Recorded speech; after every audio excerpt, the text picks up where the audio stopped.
CP+B turned around Domino's, which opened its doors in recent campaigns. Chuck Porter explains why transparency is the new black. This is Media Beat.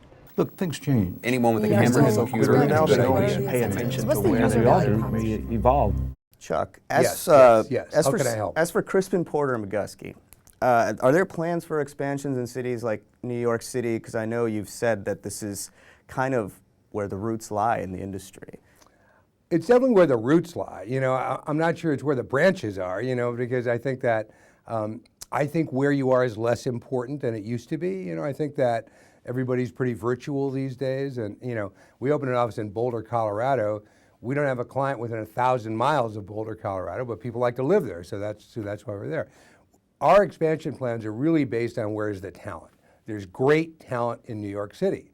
So, you know, will we someday say, look, we need to have something, we need to have a factory here because there's great talent here? I would say probably. I think as we grow, that's what we'll look at, you know. Right now, the office that we have in the US that's growing by far the fastest is LA, because all of a sudden everybody wants to live in LA. Do you feel it's too cluttered here in New York? No. I don't think it's that at all. I think to this point we haven't felt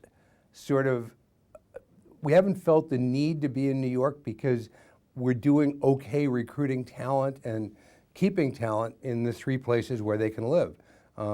I think that if the time comes when we're saying, look, we're growing, or for whatever other reason, we really need to offer people another choice of where they can live and work with the agency, you know, it might end up being New York.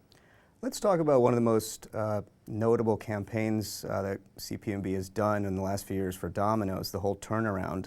Love that campaign. Right. What was the impetus for that? Because I know a few years ago there was this dreadful viral video that was passing with employees. Oh, yeah, did that play any role in Domino's saying, hey, you know, we want transparency? You know, I mean, transparency is the new black. You know, you are going to be transparent whether you choose to be or not, because everything gets online these days, right? Everything is YouTube, everything gets tweeted. You know, there is no such thing as keeping a secret anymore. But I mean, obviously Domino's was aware that they had a product problem. Domino's tastes like cardboard with tomato paste and pepperoni on top. They were already in the process of saying, we're gonna do new recipes, we're gonna make this a better product, we're gonna improve our product. And of course the natural way to announce it is say new and improved, which disappears, you know. So in our conversations with them, we all said, look, let us be transparent. Let's say, okay, this wasn't so good before. A lot of people didn't like this very much, so we're making it better. And they were very brave to do it that way. But once they did that, once they said, okay, we're going to come out and be honest with you, this wasn't that good, then people believe you. People say, geez, these guys, you know, they're not trying to pretend, they're not trying to hide, they're actually being candid and honest, and people like that.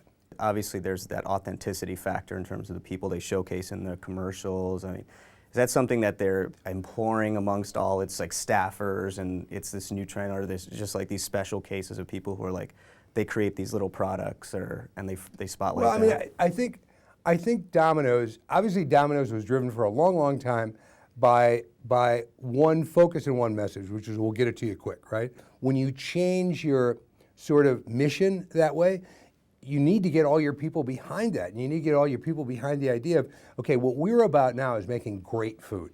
You know, yeah, we get it there quick, but we're really about the product.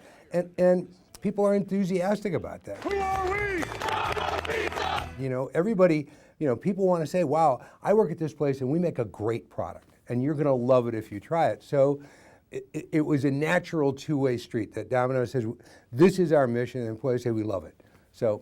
And now you've gotten the consumers in on the action with the whole social media aspect of picking the uniforms and the car, and I even saw the Times Square billboard. Is Domino's ever going to say like, all right, wait, hold on, this is enough, or is it? It's like, well, let's see where we can go.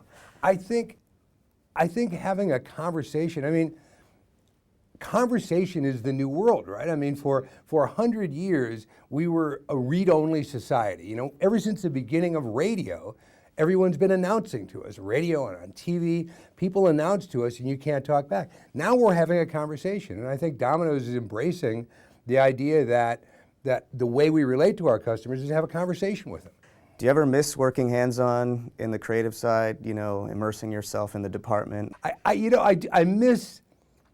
do. Sometimes I miss making the work. And when that happens, I try and lie down for a while, and then it goes away. So it's a lot of work, you know. I miss it, I do miss it, and I do some. You know, I do some pro bono stuff, and I write some stuff because I like to do it. But being a creative director is a lot of work. It's really a hard job. And I'm old and rich, and I don't want to do that anymore. So. Well said.